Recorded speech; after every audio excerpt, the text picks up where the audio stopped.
नमस्कार, TV9 digital के social media live में आप सभी का स्वागत है। मैं हूं आपके साथ सुमित शर्मा। तो भारत के विदेश मंत्रालय ने प्रेस कॉन्फ्रेंस करके कल भारत और पाकिस्तान के बीच जो तनाव हुआ, जिस तरीके से मीडिया में खबरें चली और सही मायने में कहें कि हम दोनों देशों के बीच युद्ध जैसी परिस्थिति के माहौल जो बन गए थे, उस पर सफाई पेश करी है। भारत सरकार ने, विदेश मंत्रालय ने जानकारी दी है कि पाकिस्तान ने 400 ड्रोन के जरिए भारत के कुछ इलाकों पर हमले की कोशिश की थी, जिसका मुंह तोड़ जवाब भारतीय सेनाओं ने, भारतीय सशस्त्र बलों ने दिया है। मेरे साथ न्यूज़ रूम में मेरे दो सहयोगी मौजूद हैं। दिव्या है मेरे साथ, साथ ही उत्कर्ष हैं। हम समझने की कोशिश करेंगे कि क्या कुछ इस प्रेस कॉन्फ्रेंस में कहा और क्या मायने इसके निकलते हैं। क्या भारत, जिस तरीके से कल सवाल उठ रहा था दिव्या, जो दृश्य, जिस तरीके से माहौल मीडिया में था कि क्या हम वॉर की स्थिति में पहुंच गए हैं, कि क्या युद्ध होने वाला है, लेकिन एमईए की प्रेस कॉन्फ्रेंस उससे बहुत इतर थी। क्या था दिव्या, थोड़ा सा जानकारी। जी, सबसे पहले तो बता दूं कि रात में जिस तरीके से तमाम लोग खबरें देख रहे थे कि भारत के पश्चिम इलाकों में किस तरीके से हमले हुए, उसका इंडियन आर्मी ने, इंडियन की फोर्सेस ने जिस तरीके से रिटेलिएशन किया, तो अब एमईए की इस प्रेस कॉन्फ्रेंस के बाद वो कंफर्म हो गया है कि 36 जगहों पर पाकिस्तान ने अटैक किए, 300 से 400 ड्रोन्स का इस्तेमाल किया। जैसा कि सुबह भी हम बात कर रहे थे कि स्वॉर्म ड्रोन जो है, उस तकनीक का इस्तेमाल किया गया, जहां पर एक साथ आप कई तादाद में ड्रोन भेजते हैं।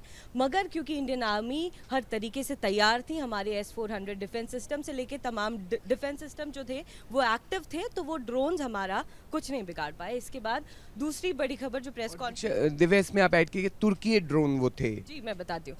तो उसमें एक और जो बड़ी चीज़ है, जैसा कि तुर्की पर भी जब हम बात कर रहे थे कि तुर्की ने लगातार पाकिस्तान को तमाम मिलिट्री सपोर्ट तैनात करने चालू कर दिए, C-130 वॉरशिप। अब जो तुर्की का ड्रोन है, इस प्रेस कॉन्फ्रेंस में ये भी साफ हो गया है कि तुर्की का ड्रोन था जिससे 300-400 ड्रोन से भारत में हमला हुआ है। जो एक अभी हमारे पास इस वक्त जो टूटा हुआ है वो मौजूद है, जिस पर तमाम जो जांचें हैं वो चलेंगी। उसके बाद पाकिस्तान का एक और बड़ा झूठ इस प्रेस कॉन्फ्रेंस में बेनकाब हुआ है, जिसमें उन्होंने कहा है कि पुंछ में जो गुरुद्वारे में हमला किया है, ऐसा पाकिस्तान ने इल्ज़ाम लगाया है कि भारत ने ही करवाया है, ताकि जिस तरीके से वो एक कम्युनिज्म वायलेंस जो हमेशा करते हैं वो करें। उस पर जो है बड़ी प्रतिक्रिया दी है। तीसरी बड़ी बात यह है कि जो वॉल स्ट्रीट जर्नल के रिपोर्टर थे डैनियल, जो जूइश अमेरिकन रिपोर्टर थे, उनका जिसने कत्ल किया जैश ए मोहम्मद के आतंकवादी ने, उसको भी कल जब भारत ने जिस तरीके से पाकिस्तान में हमला किया था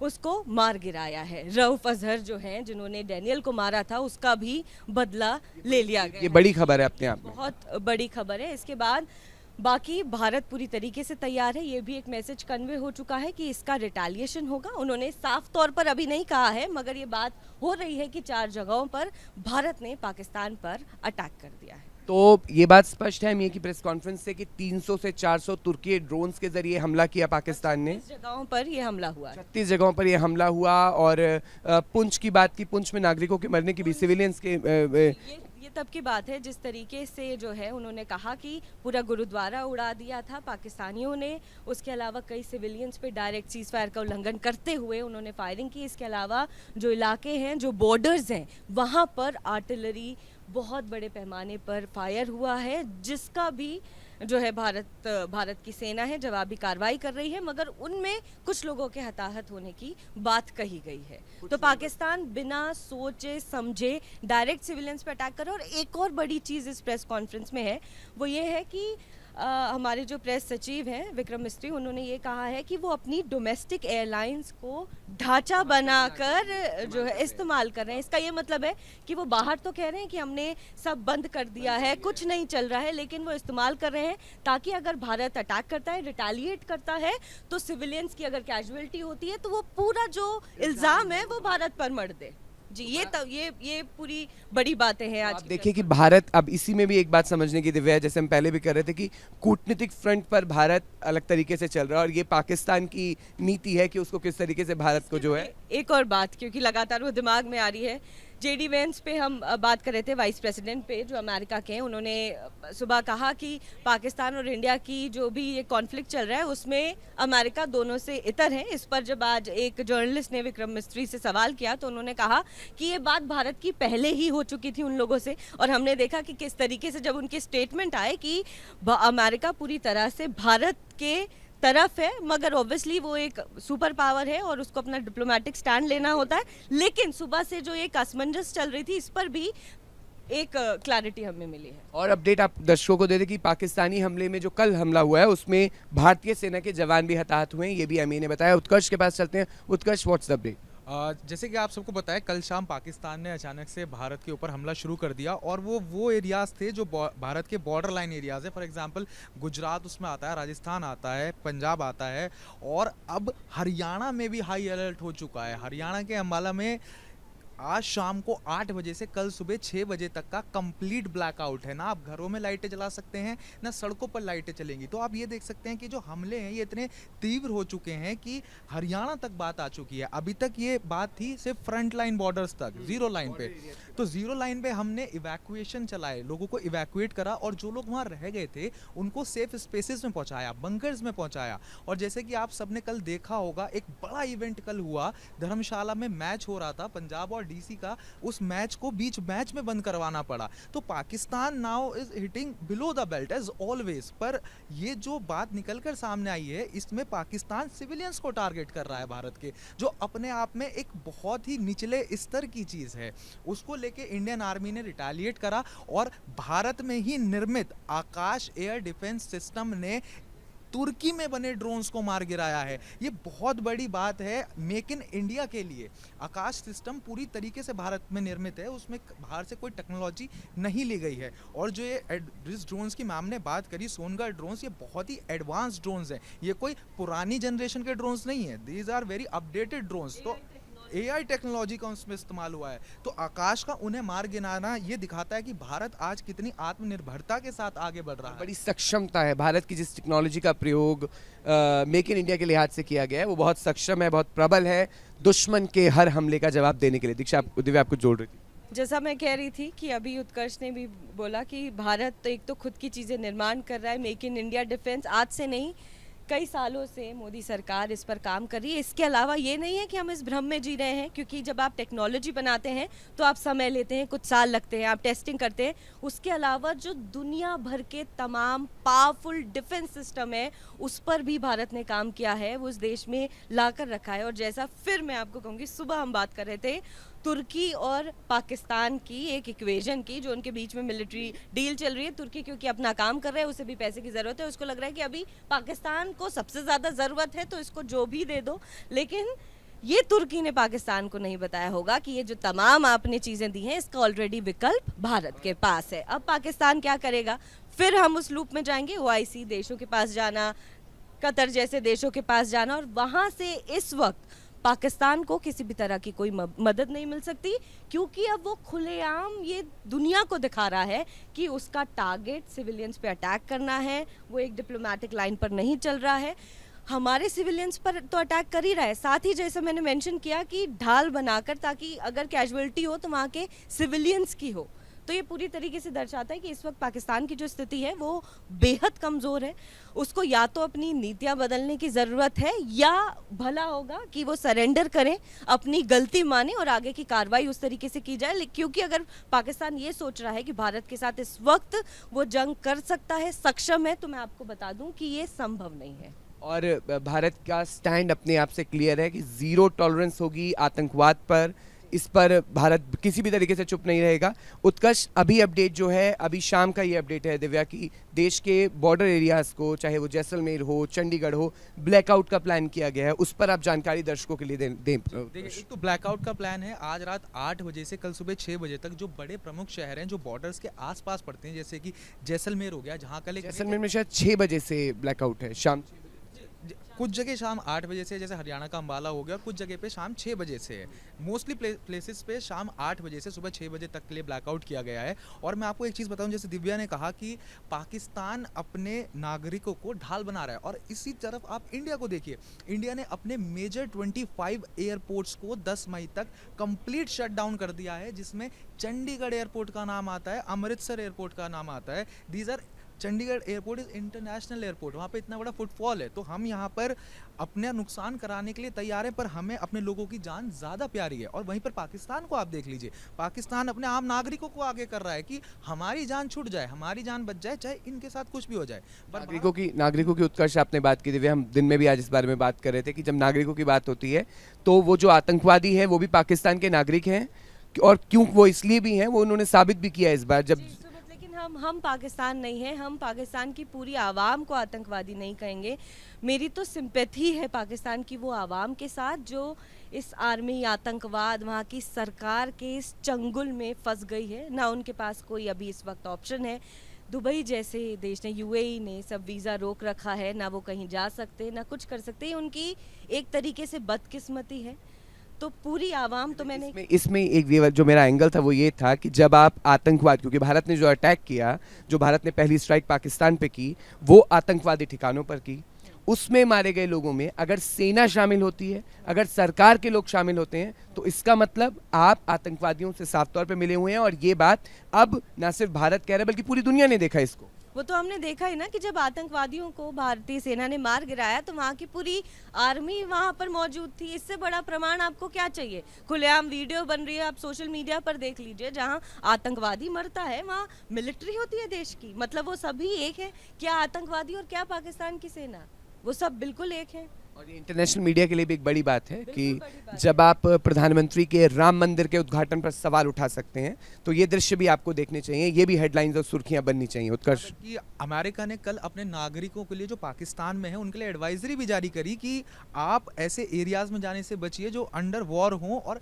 जितनी जल्दी हो सके पाकिस्तान को छोड़कर अपने देश में पहुंचिए। तो अब पूरी दुनिया जान चुकी है कि ये पाकिस्तान नहीं है तो आतंकिस्तान है, इससे जितना दूर रहो अपने लिए उतना ही अच्छा है। और एक बात मैं इसमें और ऐड कर देना चाहूँगा कि भारत सरकार की तरफ से ये चीज़ बिल्कुल साफ कर दी गई है, ये कई बार साफ करी गई है, जितनी बार प्रेस कॉन्फ्रेंस हुई है, कि पाकिस्तान में हमने अब तक ना तो कोई आर्मी बेस को टारगेट करा है, ना ही किसी सिविलियन को टारगेट करा है। हमने सिर्फ आतंकवादियों को टारगेट करा है। और अगर हमारे आतंकवादियों को टारगेट करने से आपको प्रॉब्लम हो रही है तो इसका एकदम साफ मैसेज जाता है कि आप आतंकवादियों को पालते हैं, आप आतंकवादियों की धरती हैं, और आतंकवादी आपके यहाँ खासी खुशी से रह रहे हैं, उनको पनाह देते हैं, और इसलिए आप आतंकिस्तान पाकिस्तान है। क्यों दिव्या? जी, जैसा कि आज विक्रम मिस्त्री ने भी अपनी प्रेस कॉन्फ्रेंस में बताया कि कल जो अटैक किए गए हैं पाकिस्तान की तरफ से, वो एक तो बड़े मिलिट्री बेस पर किए गए हैं, उनकी एमुलेशंस पर किए गए हैं, और कुछ सिविलियंस पर किए गए हैं। तो मुझे लगता है कि मोटे तौर पर जो एक्सपर्ट्स हैं वो भी ये कह रहे हैं कि पाकिस्तान की तरफ से एक उनकी अजीब सी स्ट्रैटेजी हो सकती है जिसमें वो टेस्ट कर सकते हैं कि हम यहाँ इस तरीके से अटैक करेंगे तो इसमें रिटालिएशन कैसा होगा, जिसका उन्हें मुंह तोड़ जवाब मिला है। और दूसरा कि वो हमारे इक्विपमेंट्स को, हमारे कुछ डिफेंस सिस्टम को ध्वस्त करने की एक माइंडसेट बनाया हुआ है, वो भी शायद उनको समझ में आ गया। क्योंकि जो भी फाइटर जेट्स हैं इस वक्त पाकिस्तान के पास, चाहे वो अमेरिका से लाया हुआ F-16 हो, चाहे चाइना से लाए हुए फाइटर जेट्स हो, उसके सबके अपग्रेडेड वर्जन भारत के पास है। ठीक है, S-400 में ये ताकत है कि वो F-16 को मार गिरा सकता है। और मुझे लगता है कि इतनी गैर जिम्मेदाराना हरकत, इतनी कम बुद्धि वाली बातें ये कैसे कोई मुल्क कर सकता है? कर सकते हैं ना दिव्या, जैसे मैंने आपको उस वक्त भी बोला था कि आज आप देख रही होंगी कि पाकिस्तान के संसद में पाकिस्तान के ही सांसद ने अपने ही देश के प्रधानमंत्री को गीदड़ और बुज़दिल जो है वो करार दिया है। उसमें भी ये देखिए कि उन्होंने ये भी मेंशन किया कि ये मोदी जी का नाम नहीं ले सकते हैं। ये मोदी जी का मतलब जो वो जलवे हैं वो वहाँ तक, उनके अंदर पार्लियामेंट तक वो समझ आ रहे हैं, लेकिन उनके दिमाग तक ये नहीं घुस रहा है। यही एक बड़ी बात है। यही 1971 में हुआ था, यही कारगिल के वक्त में हुआ था, और यही उम्मीद की जा सकती है कि आने वाले वक्त में भी देखने को मिल सकता है। हम सब यही उम्मीद करते हैं। जंग कोई नहीं चाहता, भारत मुझे नहीं लगता कि जंग चाहता है। हम और आप, हम कोई जंग नहीं चाहते। अगर उनकी तरफ इस तरीके का कोई हमला नहीं होता तो शायद भारत ये नहीं करता। बट दिव्या, फिर वही शेर आ जाता है। हमने देखा कि एस जयशंकर जब SCO की मीटिंग थी तो पाकिस्तान गए, इससे पहले मोदी जी भी जा चुके हैं। तो हमारा इस तरीके का कोई इरादा नहीं था, मगर भारत की अच्छाई को उसकी कमजोरी समझना आपकी सबसे बड़ी नाकामी है। एक शेर तो दिव्या इस पर बनता है साहिल लुधियानवी साहब का कि हम अमन चाहते हैं लेकिन जुल्म के खिलाफ यदि जंग लाजमी तो जंग ही सही। यही संदेश भारत का है कि हम अमन चाहते हैं, लेकिन अगर आप अटैक करेंगे, अगर आप हमारे द्वारा की गई स्ट्राइक को आतंकवादी गुटों को ख़त्म करने के द्वारा के लिए की गई स्ट्राइक पर अगर आप काउंटर अटैक करेंगे तो जवाब आपको मिलेगा। उत्कर्ष, क्या जोड़ेंगे आप? पाकिस्तान या आतंकिस्तान एक ऐसा देश है जिसकी आवाम तो गरीब है, पर वहाँ की आर्मी बहुत अमीर है।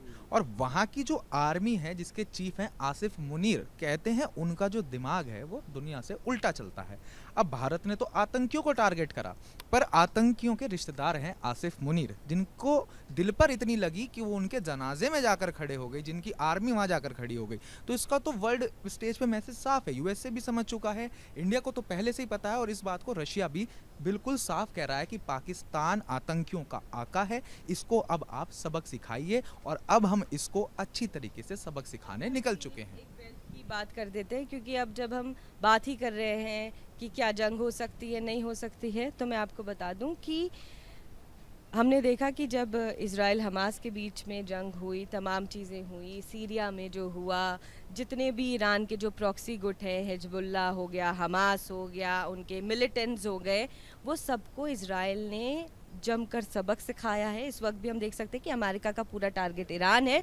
वो एक पूरी चेन में वो चीज़ें चल रही है। अब मैं इस वक्त इस हमले में ये क्यों जोड़ रही हूँ, ये भी मैं आपको बता दूँ कि ईरान की सऊदी से दोस्ती अच्छी खासी मानी जाती थी, ठीक है।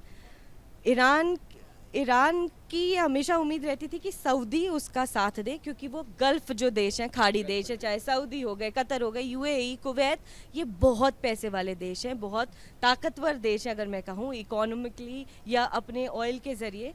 मगर उसके बावजूद वो ईरान या किसी भी लोगों को, इनफैक्ट गाज़ा के जो लोग हैं जिनकी कोई गलती नहीं थी, उनको भी सऊदी ने पनाह नहीं दी थी, ठीक है। तो अगर ईरान को खाड़ी देश या वो तमाम देश अगर पनाह नहीं दे रहे हैं, तो पाकिस्तान का पनाह देना नामुमकिन है। इसके बिल्कुल उलट जो इज़राइल है, जो अभी मैं कहूँगी इस वक्त मिडल ईस्ट का सबसे ताकतवर देश है, अगर मैं डिफेंस के लिहाज से बात करूँ, तो उसका पूरी तरीके से समर्थन भारत के साथ है। भारत के पास हमारे इज़राइल के ड्रोन्स और कई हथियार हैं, जो हमने देखा कि कल जिस तरीके से भारत ने पाकिस्तान पे कार्रवाई की, तो उसमें हार्पी जो ड्रोन है वो इज़राइल से लिया है, और वो उस ड्रोन ने सच में कई आतंकवादियों को मार गिराया है। तो हमारे पास इस वक्त इज़राइल है उस बेल्ट में, हमारे पास हमारी सऊदी से डील चल रही है, यूएई से चल रही है, कतर से चल रही है। अब वो डेवलपमेशन की तरफ चल रहे हैं। भारत क्योंकि एक डेवलपिंग कंट्री है, तो वो भारत के खिलाफ जाकर पाकिस्तान का साथ नहीं देंगे। तो कि पाकिस्तान की इस वक्त स्थिति बहुत गंभीर है। अब तुर्की के इस तरीके से ड्रोन को नष्ट होने के बावजूद मुझे नहीं लगता कि तुर्की भी अपनी खिल्ली आगे और उड़ाना चाहेगा कि देखो भैया किस तरीके से जो है आपके जितने भी इक्विपमेंट्स हैं वो काम नहीं आए, भारत के सामने बस बढ़ गए। अच्छा, मैं एक चीज़ आपको और बताना चाहूँगा इसमें। कल एक जो अपडेट आई थी, ये एक टारगेटेड किलिंग है, हम सब जानते हैं। पहलगाम में जो हमला हुआ वो हिंदुओं पे हुआ था। तो कल एक ड्रोन अटैक हुआ माता वैष्णो देवी के मंदिर पर भी, जिसको इंडियन आर्म फोर्सेस ने वो कर दिया उसको, मतलब वहाँ पे कुछ ऐसा अनहोनी हो नहीं पाई। पर अब चीज़ ये उठती है, एक नैरेटिव सेट किया जा रहा है कि ये जो जंग है ये इस्लाम के खिलाफ है। ऐसा बिल्कुल भी नहीं है, जंग आतंकवाद के खिलाफ है। भारत ने तुर्की की मदद करी थी सबसे पहले आकर, जब तुर्की में भूकंप आया था। अब तुर्की पाकिस्तान के पास जाकर खड़ा हुआ है, इसके पीछे एक बहुत बड़ी पॉलिटिक्स है। ये इस्लामिक वर्ल्ड में भी एक पॉलिटिक्स छिड़ गई है। सऊदी जैसे जो देश हैं उनसे भारत के बहुत अच्छे संबंध हैं, वो भारत के साथ इस बुरे समय में आकर खड़े हुए। तो तुर्की ने क्या सोचा? तुर्की ने सोचा सबसे बढ़िया टाइम है कि मैं इस्लामिक वर्ल्ड में अपनी पैठ बनाऊं, पर ऐसा बिल्कुल नहीं हो सकता। कर्नल सूफिया कुरैशी हमारी प्रेस कॉन्फ्रेंस लीड कर रही हैं, असुद्दीन ओवैसी पाकिस्तान मुर्दाबाद के नारे लगा चुके हैं। तो भारत का हर मुसलमान, हर हिंदू, हर सिख, हर ईसाई आतंकवाद के खिलाफ खड़ा है। लड़ाई सिर्फ आतंकवाद से है, उसके अलावा किसी से। और इसी से बात बड़ी क्लियर होती है कि ऑपरेशन सिंदूर, जिसका जवाब बहुत मतलब एक भारतीय के लिहाज से बहुत इमोशनल ये जो नाम प्रधानमंत्री ने सुझाया, उसके बाद अगर आप देखें कि प्रेस कॉन्फ्रेंस एड्रेस करने के लिए कर्नल कुरैशी आ रही हैं, 2 महिलाएं आ रही हैं, तो संदेश दो टूक बड़ा साफ है कि भारत की सामरिक जो शक्ति है, भारत की जो इंटीग्रिटी है, आप उसके ऊपर किसी भी तरीके का ये छिछालेदार अटैक करके आप हमको नहीं तोड़ सकते और भारत इसके लिए तैयार है। तो जो ताज़ा अपडेट है वो ये है दर्शकों के लिए कि MEA ने प्रेस कॉन्फ्रेंस करके ये जानकारी दे दी है कि 300 से 400 ड्रोन के जरिए कल शाम को 8:30 बजे के आसपास जम्मू, जैसलमेर और देश के कुल 36 ठिकानों पर जो है अटैक की कोशिश पाकिस्तान ने की। भारतीय आर्म फोर्सेस ने करारा जवाब दिया। हालांकि इस पूरी जंग में, इस पूरे टेंशन के बीच में हमारे कुछ जवान भी हताहत हुए हैं, ये खबर है। और पुंछ में हमारे कुछ लोग सिविलियंस की भी मरने की खबर है। वो आंकड़ा हम आपको भारतवर्ष के सोशल मीडिया पर ट्रैक कर सकते हैं। आज का अपडेट ये है, आज भी प्रिकॉशनरी मेजर्स के तौर पर आज देश के कुछ राज्यों में ब्लैकआउट किया गया है, कहीं शाम 6 बजे से, कहीं 8 बजे से सुबह के लिए। तो जो दर्शक इन राज्यों में रहते हैं, इन शहरों में रहते हैं, वो सरकार के द्वारा दी गई गाइडलाइन का पालन करें। बहुत ज़रूरी, बहुत खास बात ये हो जाती है, एक नागरिक होने के तौर पे हमारा कर्तव्य भी बनता है कि सरकार ने जो आपको डिजिटली अवेयर रहने की बात कही है दिव्या, उसके बारे में आप थोड़ा सा मैं चाहूँगा दर्शकों को बताएं। जी, तो जैसा कि साइबर अटैक की जब हम बात करते हैं, साइबर सिक्योरिटी की, तो ये बहुत ज़रूरी है क्योंकि अब हम एक डिजिटल एज में रहते हैं। यहाँ अटैक अब अलग अलग तरीके से होते हैं। जैसा हम सुबह भी बात कर रहे थे, तो साइबर अटैक भी पाकिस्तान कर सकता है। इस पर भी लेकर तमाम बैठकें हो रही हैं। तो मैं हमारे चैनल के माध्यम से आप लोगों को ये बता दूं कि तमाम इन चीज़ों से आप दूर रहें, गवर्नमेंट अलर्ट ऑन करें। जैसा कि सुबह उत्कर्ष आप भी बता रहे थे कि किसी भी लिंक में आप क्लिक ना करें, कोई भी ऐसी इन्फॉर्मेशन आए, किसी भी रैंडम नंबर से आपको फ़ोन आए, आप उसको एंटरटेन ना करें, क्योंकि ये हम सब के लिए एक अवेयरनेस वाला वक्त है, टेंशन का वक्त है। और सिर्फ देश की आर्मी ही नहीं, हम सब नागरिकों को अवेयर होके इसका पूरी तरीके से सामना करने की ज़रूरत है। हम में से एक की भी भूल भारी पड़ सकती है हमें दुश्मनों के लिए जो है। और लगातार, और मैं आपको बता दूं कि सरकार सिर्फ डिफेंस के फ्रंट पे ही नहीं, हेल्थ से लेकर आपके साइबर अटैक से लेकर सभी पर लगातार बैठक कर रही है। वो नहीं चाहती है कि आपको किसी भी तरीके की कभी भी हानि हो। आपके लिए सभी सुविधाओं की व्यवस्था हो रही है और लगातार आज बैठक चल रही है। चाहे सीतारमण बैठक ले रही हैं, चाहे JP नड्डा ले रहे हैं, तमाम बैठकें चल रही हैं। तो बस आप ऑफिशियल स्टेटमेंट और उन चीज़ों का ध्यान दें और अफवाहों से दूर रहें। सोशल मीडिया में कोई भी आपको खबरें दिख रहे हैं, विजुअल्स दिख रहे हैं, जब तक वो फैक्ट चेक नहीं हो जाते आप उन पे यकीन ना करें, क्योंकि किसी भी ऐसी सिचुएशन में अभी पैनिक होने की आपको ज़रूरत नहीं है। आप शांति, सूझबूझ और सही जानकारी के आधार पर पालन करें। और इसी के साथ आप व्हाट्सएप फॉरवर्ड का बहुत ध्यान रखें। व्हाट्सएप यूनिवर्सिटी तो बिल्कुल तरीका ही नहीं है पढ़ने का। अगर आप पढ़ रहे हैं तो उन तमाम लोग जो आपको व्हाट्सएप पे इंफॉर्मेशन भेज रहे हैं उन्हें ब्लॉक कर दीजिए। बिल्कुल, बहुत ज़रूरी है ये आपके लिए। उत्कर्ष, आपको जोड़ना चाह रहे थे? जैसे कि मेरी सहयोगी दिव्या ने बताया कि ये आज का समय है, डिजिटल युग है। इसमें आप जो जंग बॉर्डर पे लड़ी जा रही है, एक जंग यहाँ हम लोग भी लड़ रहे हैं। यहाँ अटैक सिर्फ बंदूकों से नहीं होता, यहाँ अटैक इससे भी होता है। ये मोबाइल फ़ोन है, कोई आपके फ़ोन में घुस जाएगा, आपकी सारी जानकारी ले जाएगा और आप किस इंपॉर्टेंट ओहदे पर बैठे हैं, आप क्या कर रहे हैं, ये आप जानते हैं, वो आप समझ आप में है। तो इन सब चीज़ों से अवेयर रहिए, इनसे बचिए और सबसे इम्पॉर्टेंट, देश में पैनिक का माहौल बिल्कुल ना क्रिएट कीजिए, ना होने दीजिए। आप सीमा के उस तरफ नहीं, आप सीमा के इस तरफ हैं। You are lucky enough, you are in India. तो आप एकदम निश्चिंत हो जाइए, सरकार आपके साथ है। हर समय हमारे डिफेंस फोर्सेस काम कर रहे हैं और हम एकदम सेफ हैं, पूरा देश सेफ है और हम एकदम सक्षम हैं किसी पे किसी भी तरीके की कार्रवाई कभी भी करने के लिए। तो प्रधानमंत्री, गृह मंत्री, रक्षा मंत्री, CDS, NSA तमाम लोगों की आज दिन भर बैठक चली है और इस बैठक में लगातार ऑपरेशंस की जानकारी डिटेल में चर्चा चल रही है। भारत सरकार ने, और सुबह क्योंकि प्रेस कॉन्फ्रेंस होने वाली थी, सुबह हाँ हम जो राजनाथ सिंह ने जो सुबह एक मीटिंग ली है CDS और तमाम आर्मी एयर फोर्स के चीफ के साथ, उसमें उनकी सबकी मुस्कुराहट भरी पिक्चर आई थी। तो वो पिक्चर मुझे लगता है कि पूरी जनता के लिए बहुत ज़रूरी है। अगर वो मुस्कुरा रहे हैं, हमारे देश के जवान और सबसे बड़े ताज, तो आप निश्चिंत रहिए और उन पर भरोसा रखिए। और ये पिक्चर आप अपनी स्क्रीन पर आगे देख रहे हैं, यही तस्वीर की बात दिव्या जो है वो कर रही हैं।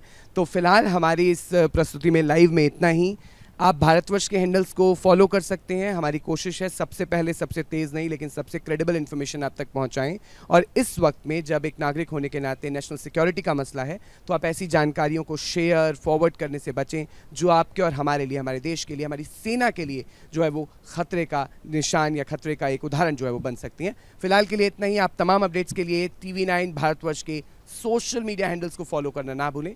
दिव्या, शुक्रिया। उत्कर्ष, आपका बहुत शुक्रिया। दीजिए इजाज़त। नमस्कार।